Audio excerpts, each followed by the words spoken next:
Ngayon ang briefing, um, 23 barangay officials ang nahaharap ngayon po sa kasong kriminal dahil sa mga anomalya sa SAP. Ito ay matapos mag-file na po ng criminal cases ang PNP Criminal and Investigation and Detection Group sa Prosecutor's Office ng Department of Justice. 4 more cases po ang isasampa in the next few days while 110 are under case build-up after we receive a total of 318 complaints nationwide. Una nang sinabi ng Presidente na galit siya sa mga tiwali at mga kurakot, lalo na yung mga kakana ng mga ayuda na para lang sa mga mahirap sa panahon ng pandemya. Kasama sa mga anomalya ayon sa DILG ay ang splitting, falsification of the master list, getting a cut or tara from SAP beneficiaries. Sa pangalawang issue ng expanded target testing, hindi po na-report ata ng tama ng isa lang namang istasyon ang aking sinabi kahapon. At nalulungkot po ako, bagamat 2 beses na naging panauhin natin si Secretary Vince Dizon, meron pa rin maling report na lumabas. Lumalabas po kasi na wala daw di umanong plano at walang aksyon o hindi prioridad ng gobyerno ang expanded target testing. Maling-mali po ito. At nalulungkot po ako dahil 2 beses na nga natin naging guest si Secretary Vince Dizon. At hindi rin po pinababayaan ng pamahalaan expanded testing sa pribadong sektor. Partner po natin ang pribadong sektor sa bagay na ito. Unang-una, siguro po kasi mali yung tinagamit nating term na mass testing. Ang tawag po dapat ay expanded targeted testing. Okay? Wala pong bansa sa buong mundo na tinetest ang lahat ng kanilang mga mamamayan. Kaya nga po mali ang terminong mass testing. Sino ba ho dito sa Pilipinas ang required na ma-test? Lahat po ng symptomatic, lahat ng galing sa ibang bansa, lahat ng close contacts o kaya yung contact tracing na tinatawag at iba pang mga nagpositibo sa rapid antibody test. Lahat po ng OFWs at OFs na umuwi sa ngayon ay kinakailangan pong mag-PCR test at kinakailangan mag-facility quarantine bago po makauwi. Sabi ko nga po, walang bansa sa mundo ang kayang mag-test ng lahat ng kanilang mamamayan. Ang susi sa testing ay work on benchmarks. Ibig pong sabihin, nito ay 1 to 2% of the population of the entire country or in the case of an epicenter, even higher than up to 10%. At yan po ang ninanais natin sa Metro Manila. Wala pong perpektong formula. Kailangan lang nating sundin ang global benchmark and build capacity to test broadly and swiftly. At ito po ang ating ginagawa. Kahapon po, nagkagulo lang siguro yung isang reporter lamang naman po doon sa sinabi ko na wala sa guidelines ng DOH na required ang COVID testing sa kanilang mga empleyado. Wala po talaga. Pero kung nagboboluntaryo po ang private sector na itest sa kanilang empleyado bago bumalik sa kanilang mga trabaho, hindi po tututol ang gobyerno, magpapasalamat pa. Pero hindi po ibig sabihin na walang expanded target testing ang ating bayan. Ang expanded target testing per DOH ay nakabase sa guidelines ng international practice. We test those who need to be tested dahil hindi lang yung mga gustong magpa-test. Sino-sino ang kailangan magpa-test? Yun nga po, ayon sa DOH, yung critical, subgroup A. Critical or severe cases, subgroup B. Mild cases but vulnerable, subgroup C. Mild cases not vulnerable, at subgroup D. Asymptomatic, close contact, or with history of travel. Kung ang ibang bansa ay hanggang nasa subgroup C lamang, tayo po, ang kanilang tinetest kung saan ang A to C ay lahat po ay symptomatic, no? Well, dapat lang pong testihin yan ng symptomatic dahil ang PCR po talaga ay talaga namang accurate kapag meron ng mga simptomas. Sa atin, ang lumampas na tayo po ng 8,000 tests, PCR, po pwede na tayo mag-subgroup D at ito nga po ang ating gagawin o ginagawa ngayon. Mula sa 5,000 tests kada araw noong May 2, umabot na po tayo ngayon sa 1,000 tests, 11,127 tests per kada araw ang kapasidad ng bansa noong May 15. We plan to be able to reach the capacity of doing 30,000 tests a day. PhilHealth po will pay the cost of PCR tests. Kaya nga po, yung mga gustong mag-testing, kaya nga lang po, meron pong mga kategorya. Kailangan may simptomas, bayad pa rin po yan ng PhilHealth.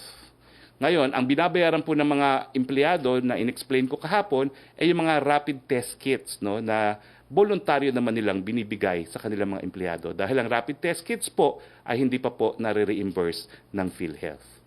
Now, lahat naman po ng PCR testing nga po within the DOH protocols ay babayaran nga ng PhilHealth. Kasama rito ang mga OFWs, ang overseas Filipinos, symptomatics, close contacts at iba pa. Yung rapid test nga po ay ginagamit sa mga pribado at sa mga LGUs. In fact, ang impormasyon ko po, nakabili na po ang gobyerno ng 275,000 rapid testing kits. At ito po yung napamigay na sa mga LGUs na wala pang existing PCR laboratories. Kinakailangan lang po na kapag gumamit ng rapid testing kits, sumunod po sa striktong health protocols gaya ng pagsusuot ng mask, social distancing at striktong isolation protocols habang nag-iintay ng confirmatory PCR test kung nag-positive po sa rapid test. Kaugnay nito, binabati natin si COVID-19 testing SAR, Secretary Vince Dizon, pasensya na, Secretary Vince Dizon, at baka mamaya kinakailangan ka pang umapir sa amin ng 3 hanggang 4 para malinawan po yung isang journalist lang naman na hindi po na ako ang sinasabi nyo. Dahil sa tulong po ng Unilab, nagkaroon po sila na tinatawag na portable labs na pwedeng ma-deploy kung saan at kung anong oras. Ito po yung larawan ng portable lab na tinatayo ngayon ng Unilab. Ito po ang magandang halimbawa ng pakikipag-ugnayan at pagtutulungan ng pamahalaan at pribadong sektor. Punta na po tayo sa ating COVID updates. Nasa na po tayo sa laban natin sa COVID-19? Well, meron na po tayong 12,718 cases na natala ng COVID-19 sa Pilipinas. Meron po tayong recoveries na 2,729 at 831 na po ang namatay dahil sa COVID-19. Nakikita po natin sa graphics na sa mga nakalipas na araw, nakalipas na 5 araw, pababa naman po yung numero on a daily basis ng mga bagong nagkakasakit sa COVID-19. At pati po yung mga namamatay ay makikita po natin na yung numero on a daily basis ay bumaba sa mga nakalipas na 5 araw. Ang mga nagre-recover, bahagyang bumaba po the past 5 days, pero makikita nyo po, napakataas na rin ng mga nagre-recover kung ikukumpira sa mga namamatay. Ito po ang kurbada kung ng mga bagong cases. Makikita nyo pataas pero gradual po ang kanyang pagtaas at bahagyang umakyat naman po yung green line na nagpapakita ng mga kasong mga nagre-recover. At stable po yung red line, yung mga numero ng mga namamatay dahil sa sakit. Now, discuss naman po natin ngayon ang tinatawag na interim guidelines ng DOH on return to work. Dahil nga po tayo ay nasa modified ECQ at GCQ na, ano ba yung mga guidelines na inisyu ng DOH para sa mga magbabalik trabaho na ating mga manggagawa. Unang-una po, yung engineering and administrative control measures. Dapat lahat po ay siguraduhin ng employer na ang workplace ay maayos na na-disinfect, ventilated at na-maintain. Dapat ay maglagay ang employer ng tamang visual reminders para sa safety policies sa workplace. Ang employer ay pwedeng mag-adapt at ipatupad ang alternative work arrangements. Ang implementasyon naman po ng other prevention and control measures. Una-una, magsagawa ng daily temperature at symptom recording at recording ng lahat ng staff na magre-report sa trabaho. Pangalawa, mag-establish ng referral network para sa mga empleyado na magkakaroon ng sintomas. Pangatlo, ang employer ay dapat mag-enforce ng infection control procedures tulad ng physical distancing, pagsuot ng face mask at hygiene at cough etiquette. Tamang PPE ay dapat isuot base sa setting ng kanilang trabaho. At pang-apat, ang employer ay dapat magpatupad ng mga gawain na magpopromote ng physical at mental resilience sa mga empleyado at workers na siguraduhin ang ibang mga hakbang na magbabawas ng transmission, contact rate at risk ng infeksyon sa COVID-19. Dapat magkaroon po ng screening of returning employees and workers. Ang mga nagbabalik sa trabaho ay dapat ma-screen sa sintomas ng COVID-19 at relevant history of travel o exposure sa loob ng 14 days. Ang magbabalik na symptomatic na may relevant history of travel exposure ay hindi dapat payagan na physically magbalik sa trabaho. Ang mga nagbabalik na dating symptomatic na may relevant travel exposure sa loob ng nakaraan na araw ay dapat mag-present ng Certificate of Quarantine Completion. Kung asymptomatic sa loob ng nakaraan na 14 days bago ang date ng work resumption, pinapayagang magbalik trabaho. Ang testing of asymptomatic returning employees, number 1, ang empleyado na gustong magsagawa ng testing ay maaring gawin ito sa representative sampling ng mga nagbabalik trabaho at may high risk na magkaroon ng COVID-19. Maaring magsagawa ng testing na gamit ang RT-PCR among representative sample para maghanap ng ebidensya ng asymptomatic transmitters. Ang alternative testing naman po ay gamit ang FDA-approved rapid antibody tests based among the representative sample para sa baseline ay maaari ding gawin every 14 days. Ang bayad sa test na hindi covered ng PhilHealth dapat sagutin ng employer, ibig sabihin yung test po na rapid testing at yung mga test sa mga asymptomatic na hindi sang-ayon sa DOH guidelines. Ito naman po ang mga pamuntunan sa interzonal at intrazonal movement dahil marami tayong tanong po dyan. Ang galaw ng lahat po ng klase ng cargo sa kahit anong klaseng community quarantine ay hindi pipigilan. Ang mga nagtatrabaho sa sektor na logistics gaya ng cargo, tracking, courier delivery at port operations ay papayagan ring mag-operate kahit nakasailalim sa kahit anong community quarantine. Hanggang 5 tao po ang papayagang mag-operate ng cargo and delivery vehicle following social strict distancing. Pangalawa, pinapayagan po magbiyahe ang mga sumusunod sa kahit anong form of community quarantine. Ang health and emergency frontline service personnel, mga opisyal ng gobyerno at government frontline personnel, mga authorized humanitarian workers, assistance actors, mga kailangan bumiyahe para sa medical at humanitarian na layunin, mga papuntang airport upang bumiyahe sa ibang bansa, mga Pilipinong bumabalik galing sa ibang bansa o mga pabalik na OFWs at OFS na patungo sa kanilang tahanan, at iba pang kailangan bumiyahe sa tulong ng national government. Pinahihintulutan ang mga shuttle services na bumiyahe sa loob at labas ng mga lugar na may kahit anong klaseng community quarantine para sa mga gumaganap sa kalusugan at emergency frontline services. Pangatlo, hindi po pinapayagan ang non-essential entry ng mga taong nasa ECQ, liban na lamang sa mga taong pinayagan magtrabaho sa ECQ. Pang-apat, hindi po pinapayagan ang non-essential entry ng mga taong nasa MECQ, liban na lang kung sila ay pinayagang magtrabaho sa MECQ. Ang mga taong pinayagang nasa labas ng MECQ zone ay pinapayagang magtrabaho sa MECQ, kailangan magbigay ng point-to-point shuttle service sa on-site or near-site arrangements sa loob ng MECQ zone. Panglima, hindi pinapayagan ang non-essential exit sa mga taong nasa MECQ at ECQ, liban na lamang kung sila ay pinayagan na pansamantalang makapasok at makapagtrabaho. Pinapayagan ang galaw ng lahat ng tao other than leisure sa GCQ at MGCQ. Pinapayagan ang galaw mula o patungo sa lugar ng GCQ sa lugar na walang community quarantine liban kung leisure. Pinapayagan ang galaw ng mga tao sa MGCQ sa lugar na walang community quarantine. Dito po nagtatapos ang ating presentation. Pumunta na po tayo sa mga tanong ng Malacanang Press Corps. By Skype, Tricia Terada. Hi, Secretary. Good morning po. Sir, I understand the term now that we're using is expanded targeted testing, or that's the direction that we're moving towards to. Pero sir, since yun nga po yung statement yesterday, many reacted in the negative nung sinabi pong iiwan yung testing doon sa private sectors, at least doon po yung sa yung sa rapid test po.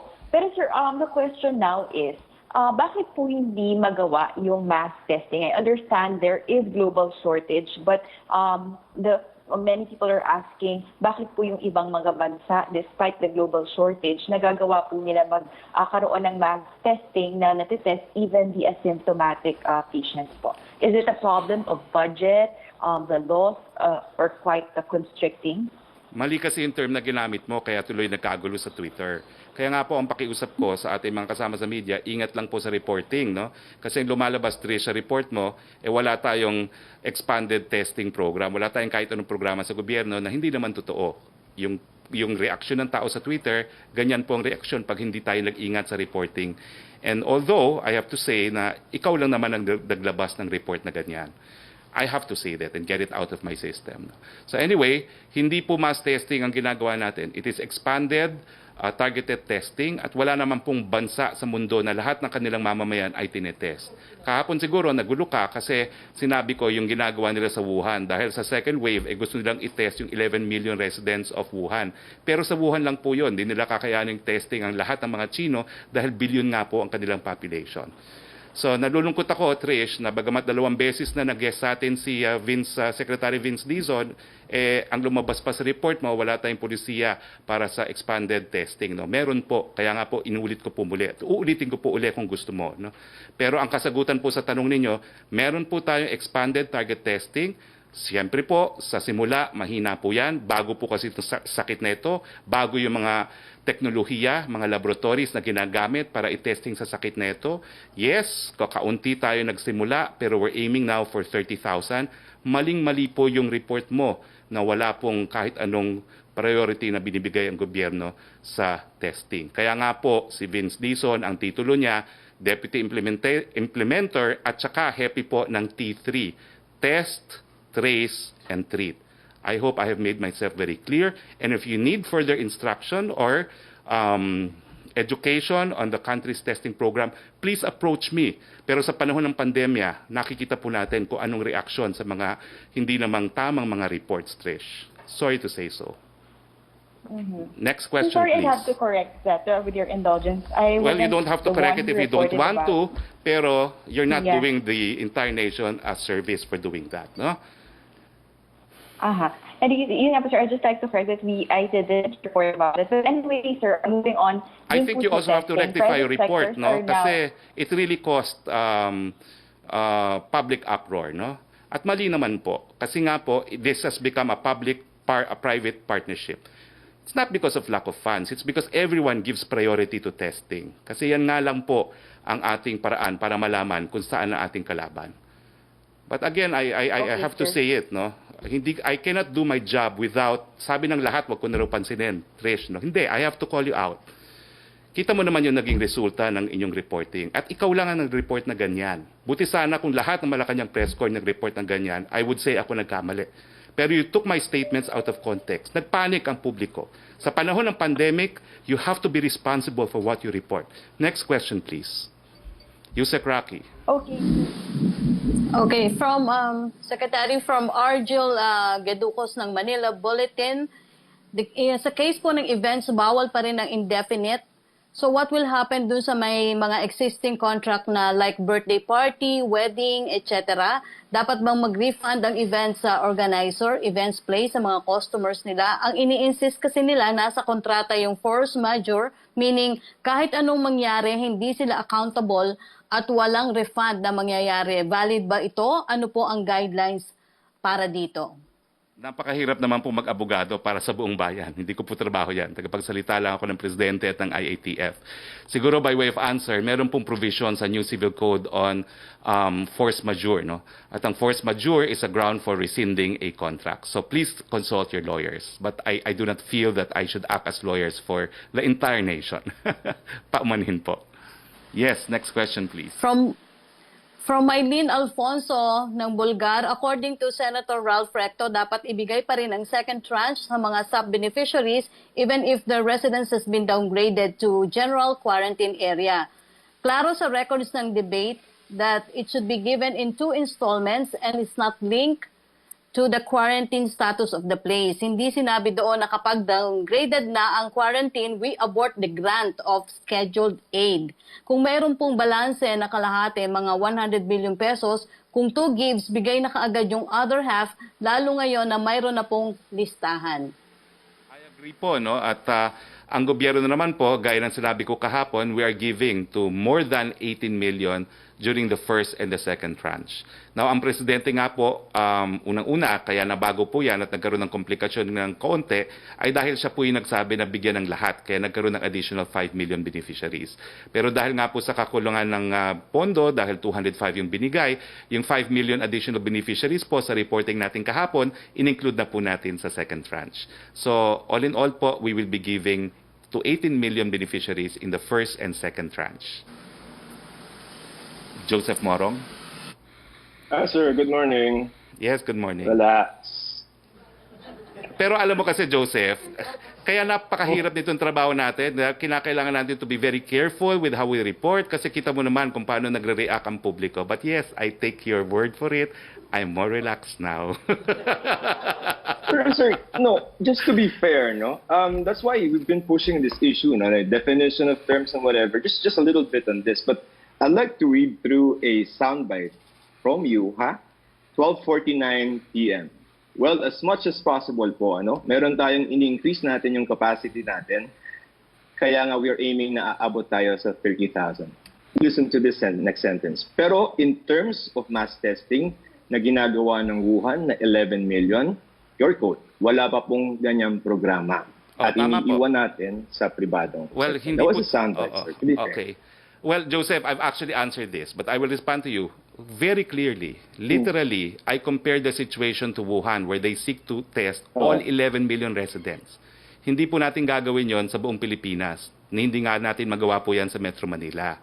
Kaya nga po ang ginagawa natin is a systematic program of targeted testing. But I've answered that question already. Can I have your second question, please? Of course, sir. Sir, ito. Simula tayong magka-GCQ, yung mga tao, either they're stranded, they want to go home.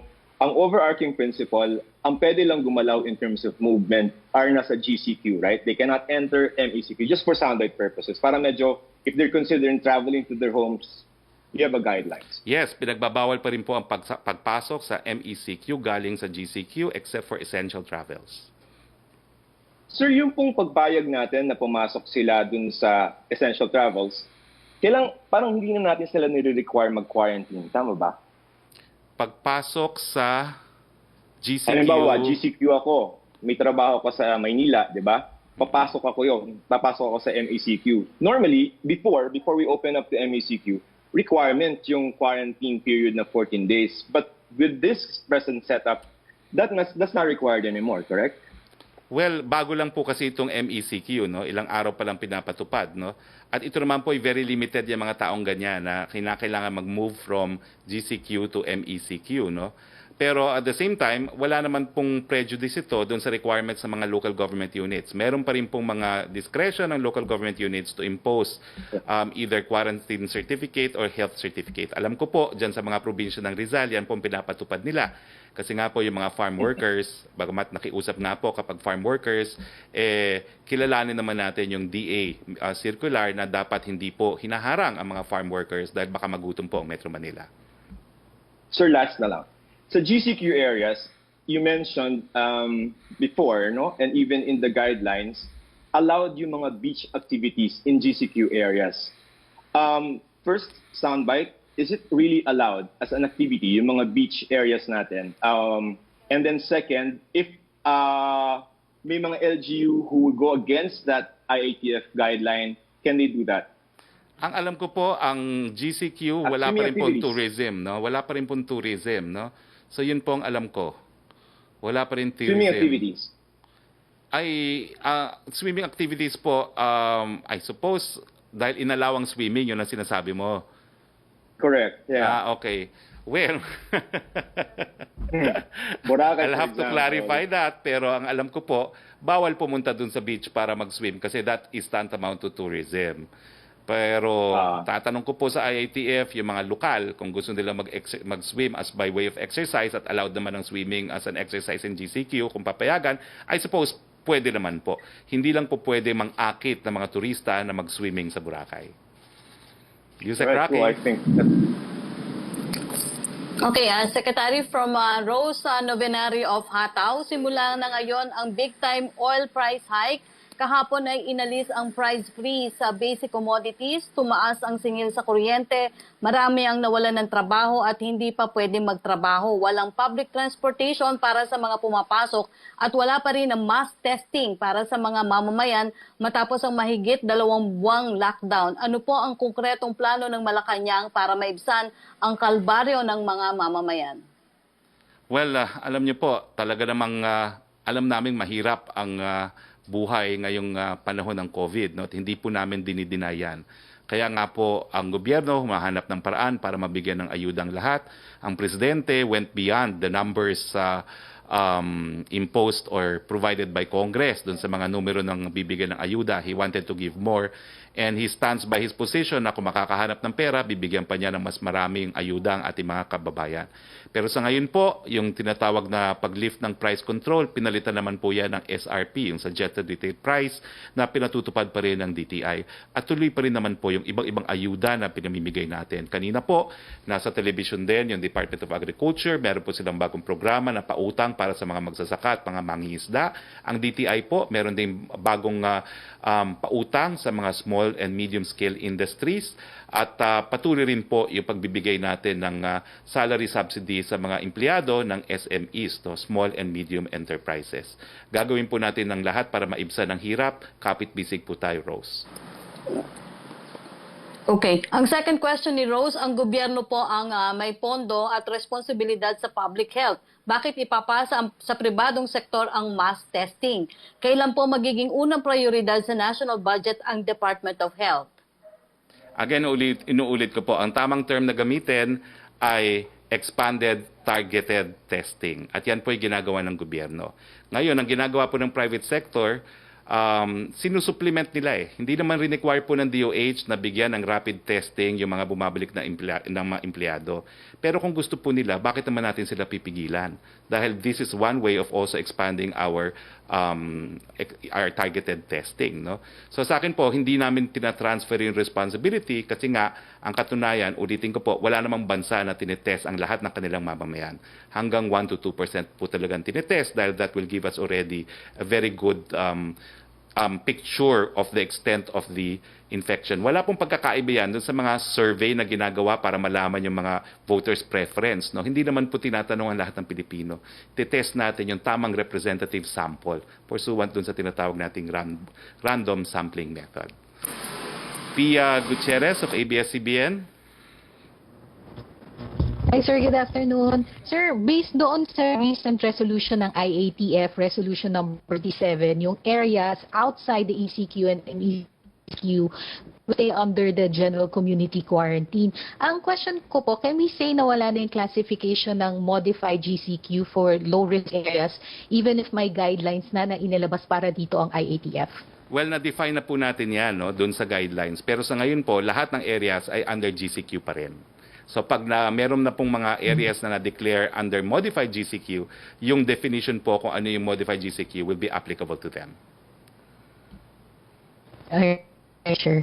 Sir, speaking of GCQ, sinabi kasi ni Senator Ralph Recto na dapat daw po yung mga pamilya na nasa GCQ areas, mga low-income households in GCQ areas should still receive the second tranche ng SAP dahil malinaw daw po dun sa Bayanihan to Heal as One Act na dapat makatanggap sila ng ayuda sa loob ng 2 buwan at hindi dapat daw ito nakatali sa quarantine status ng lugar. What do you say to that, sir? Well, gaya ng sinabi ko po kahapon, no, we made an accounting of how many will receive under the first and second tranche, and we're giving to more than 18 million under both the first and the second tranche.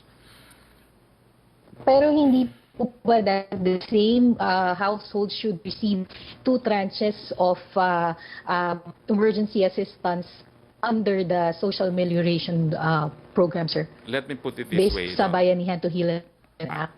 I think we have complied with the law. And I think the President is one with the legislators in wanting to give ayuda to more people.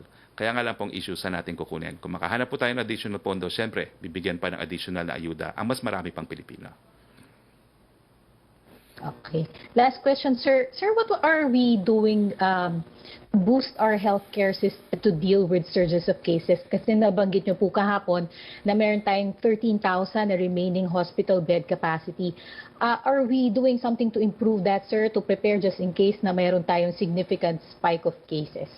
Well, alam niyo po, gumagawa pa rin tayo ng mga Wihilas 1 COVID Center sa probinsya naman. No? Siyempre, inuna natin itong Metro Manila at mga karatig na lugar kasi nandito yung epicenter, kumbaga, ng COVID-19. Pero we're trying to build more as we speak dahil nakita niyo naman ang nangyari dun sa unang araw ng MECQ.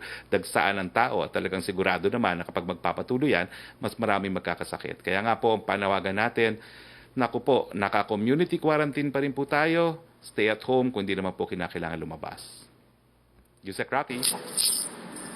Okay, question from Chris Jose of Remate. May suggestion po si Congressman Datol sa IATF na bumuo ng technical working group para sa paglalatag ng vaccination plan laban sa COVID-19 at iprioridad ang mga senior citizens o yung pong matatanda sa mga babakunahan dahil ang mga ito raw ang mas lantad na mahawahan ng sakit. Sinabi po ng kongresista na mahalaga ngayon pa lamang po ay bumalangkas na ang pamahalaan ng National Action Plan for Vaccination laban sa COVID-19 kahit wala pang natutuklas ang gamot.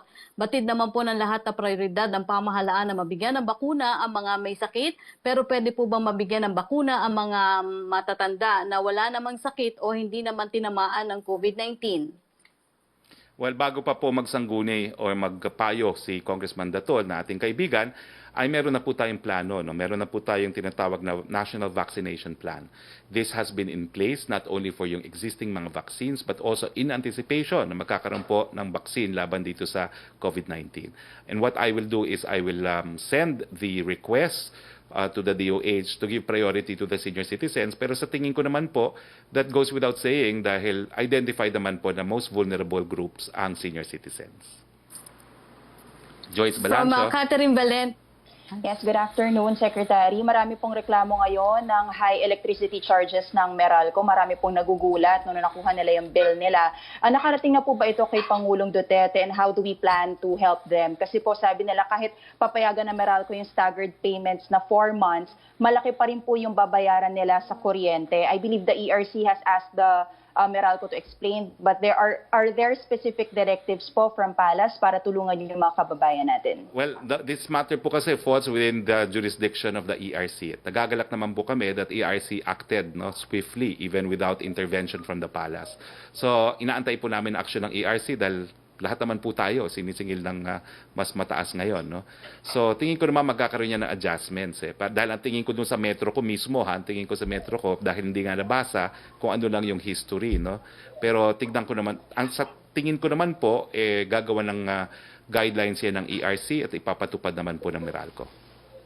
Okay, if in case po na magiging mabigat pa rin po ito sa ating mga kababayan, will there be additional guidelines to help them po? Well, let's await first muna kung anong gagawin ng ERC. No? Dahil sabi naman nila, they will look into the matter. Tignan po natin. Baka naman makuha na yan ng ERC guidelines. Okay, Sir, si Senator Gordon is recommending for, sumulat daw po siya sa IATF, I don't know if you already received the letter, asking for more airports to reopen po para po sa OFW repatriation. Kasi sabi po niya, given nga po may limitations sa NAIA, mas marami pong OFWs ang stranded at humahaba pa yung panahon na stranded sila. He's asking kung pwede pong buksan ang Clark at Subic Mactan airports. Is this something being considered now by the IATF? Well, sa huling pagpupulong po na IATF, nag-report yung ating Director General sa CAAP, no? At sinabi nga niya na although possible na ang GCQ to GCQ travel, no, kinikonsulta pa nila yung mga airlines about the possibility of starting regional hubs. Ang problema kasi, Manila and Clark are still under MECQ, no? Lapu-Lapu City in Cebu is not. So yan, pwede yan maging regional hub. Pero they are working out the details po kung paano mariresume somehow ang commercial travel sa mga GCQ areas. Okay. Last na lang po, sir, do we have message po para sa mga OFWs? Marami po kasi nagrereklamo na matagal na rin po sila nasa quarantine facility. Some of them, first week of May pa po na test and until now, wala pa po yung COVID-19 test nila. Uma-appeal po sila ng tulong from Palace. Alam niyo po talaga, aktuhan na natin yan. Normally, sinasabi ko lang na tinitignan ng OWA, pero ngayon po ang pangako ko, sige, pakikialaman na po natin yan. At talagang hihingi tayo ng inventaryo sa OWA kung sino-sino yung mga nag-aantay ng resulta, bakit ganun katagal, at ibibigyan ko po kayo ng abiso kung ano sasabihin ng OWA. No? Pero palagi ko pong naririnig yan, at ako naman po at ang presidente rin ay nagiging concern na dito, no, dahil nga yung mga OFWs na wala na ng trabaho, gusto na makauwi, titignan po natin paano mapapabilis yan. No? We will look into this now. We will go out of our way and actually ask OWA for an inventory, lalong-lalo na kung ilan na yung mga napakatagal nang nag-aantay ng resulta, and really ask yung mga laboratories, kaya nyo ba o hindi? Okay? We will do that po. Right after this briefing, we will take steps. Yusek Roque. Okay, dalawa po ang tanong ni Catherine Valente, pero yung isa na tanong na po ni Joyce Balancio. The Supreme Court is not inclined at this time to grant a temporary restraining order to ABS-CBN as many of the magistrates prefer to put the case on hold while the House of Representatives acts on the measure, not wanting to be accused of intruding in congressional affairs. What's the palace take on this?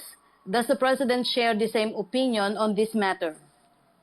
Hindi ko po alam how to react to that because ang alam ko, wala lang desisyon ng Supreme Court and we should not read anything into that fact. No? Hinahayaan lang po natin ang Korte mag-decision dyan at kung wala pong TRO, ibig sabihin, hindi po siguro convince ang Korte Suprema na hindi kinakailangan ng TRO. Hanggang dun lang po. Skype, si Melo Acuña. Good afternoon, Secretary. Good afternoon.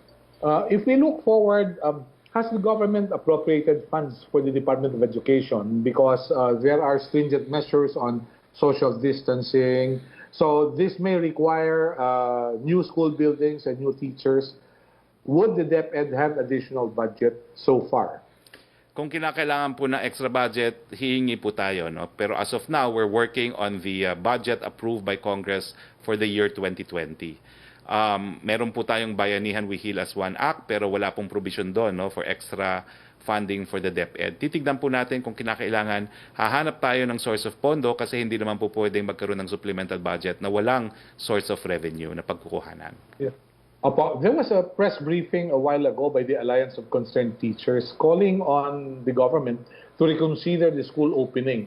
Pardon the term, but the term they used is no mass testing, no school opening. Your reaction, please. Well, as I said, no, ang ating ginagawa po ay expanded targeted testing, no. At ang inaasahan naman po natin na dahil ang ginagawa rin natin is based on science and statistics, we would have a fair picture of the extent of infection sa buong bayan natin, no. And we're working still on improving that capacity, no. Well, alam niyo po, flexible naman po tayo eh. Although we have said that August 24 is the date of school opening, that assumes na at least GCQ na po ang sitwasyon. No? Kung talagang come August 24, may mga lugar pa rin na under MECQ or bumalik sa ECQ na mayroon talagang posibilidad dahil nga binabaliwala ang social distancing, baka wala pa rin pong kaso yan. Wala pa rin klase. Yeah. So, ang sinasabi ko lang po, ang assumption natin, by August 24, it will be GCQ. Hindi naman tayo magpipilit kung talagang dodoble po o bibilis ang pagkalat ng ang sakit at magiging banta sa kalusugan ng mga kabataan. Thank you very much, Secretary. Thank you. Yusek Roque. Secretary, from Rosalie Cos of UNTV, follow-up daw po sa mass testing. Doon sa sinabi nyo kahapon, wala pang programa to test millions of residents like sa China at iniwan po ng pamahalaan sa pribadong sektor ang mass testing. Pag-amin ba ito na nakadepende daw po ba ang Duterte administration sa private sector in terms of mass testing? Ano po ang next resort ng pamahalaan kung depleted na rin po ang resources ng pribadong sektor dahil sa crisis? I've answered that po. No? We have an expanded targeted testing, albeit siguro iba yung mass testing, pero wala naman pong bansa sa buong mundo na nagkakaroon ng mass testing for all its citizens. Ang sinabi ko lang po kahapon yung Wuhan because I read a news article na they want to test all 11 million. Okay? Doon naman po nanggaling kasi yung sakit at syempre yun yung iniiwasan nilang second wave din. Pero from the very beginning, we have had a systematic policy of expanded targeted testing, at sa tingin po natin, ang sinusunod lang natin is benchmark recognized internationally, specifically by the WHO. So meron po tayong ganyan. Ang sinasabi ko lang, kung ang mga employers for their own confidence ay gusto magbigay ng additional testing sa kanilang mga manggagawa, nagpapasalamat po tayo and we encourage that. I hope that is clear po.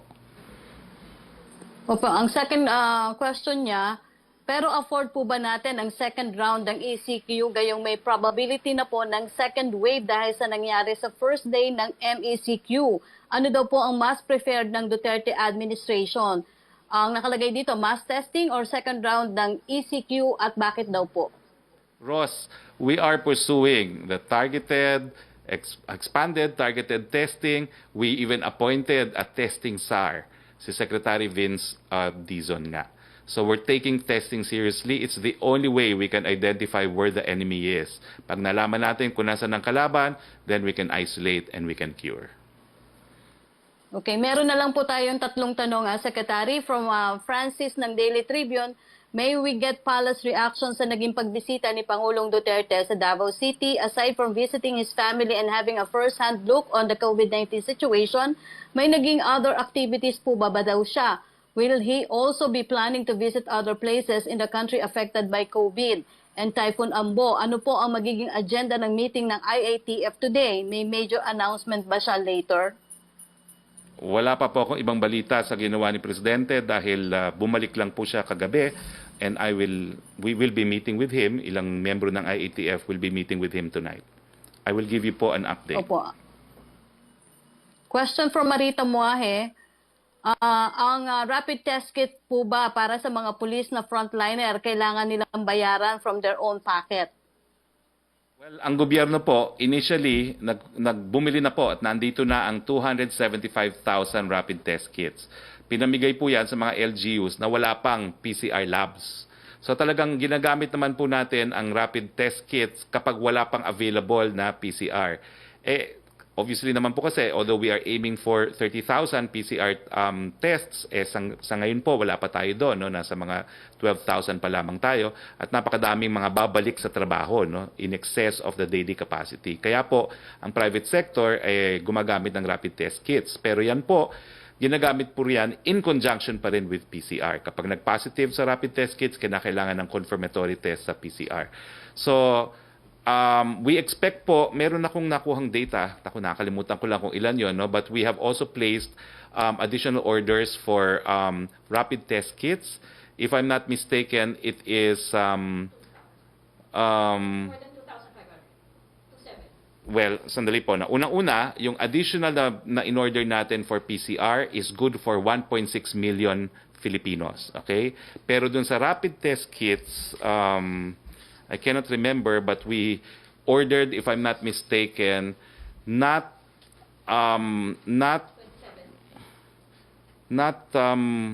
ko it's not less than 900,000 rapid test kits pa, no? In addition to the 1.6 na PCR test kits that we will have available, no? So ganun kadami na po yung na-purchase natin and we expect them to arrive soon.